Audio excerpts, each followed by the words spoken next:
इंदौर के जैन मंदिर चोरी मामले में पुलिस ने एक बार फिर बड़ा एक्शन लेते हुए चोरी गैंग की कमर तोड़ने का दावा किया। पहले 4 आरोपियों की गिरफ्तारी के बाद अब 3 और आरोपी पुलिस के शिकंजे में आ गए हैं।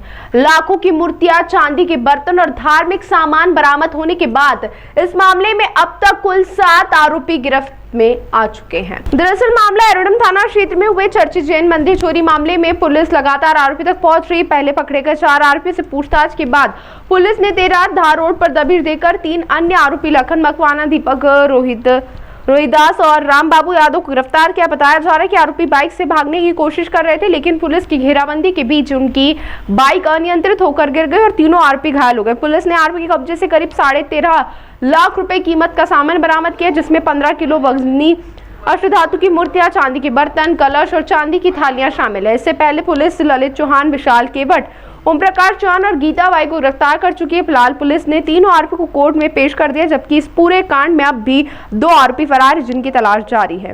मैं पुलिस जितना आभार दूं उतना कम है। पुलिस प्रशासन ने केवल संतोष सिंह से लेकर नीचे की टीम तक, नरेंद्र जी रावत तक, ये जितने भी मेहनत करके इन माल को पकड़ा है, तो आप सोच सकते हो कि 95% माल चोरी का बरामद 1 महीने में 1 दिन कम में हो जावे। ये पुलिस प्रशासन की देन है कि 1 महीने के अंदर इन्होंने माल बरामद कर दिया।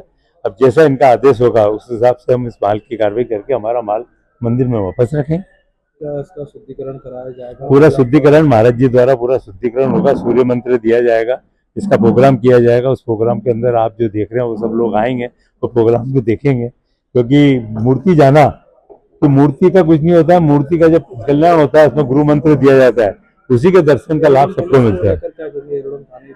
बहुत बहुत धन्यवाद देंगे, बहुत बहुत आभार मानेंगे कि वाकई में उनकी मेहनत से ही आज यह सफल यात्रा हुई है।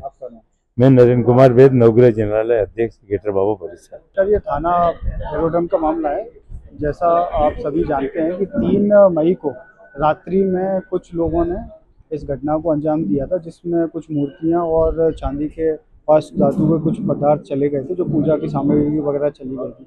तो उसमें लगातार टीम बनाई गई और टीम बनाने के बाद टेक्निकल एनालिसिस, साइबर एनालिसिस और सीसीटीवी फॉरेंसिक एनालिसिस के बाद पता चला कि उनकी पहचान चिन्हित की गई। तो उसमें टोटल 9 आरोपी चिन्हित किए गए थे, जिसमें से 7 आरोपी हम लोगों ने गिरफ्तार कर लिए। उनसे 7 मूर्तियाँ, जिसमें 3 अष्टधातु की मूर्तियाँ और 4 चांदी की मूर्तियाँ ये बरामद की हैं। बाकी का जो सामान गया हुआ था, तो इसमें टोटल इस तरीके से 95% रिकवरी हो चुकी है।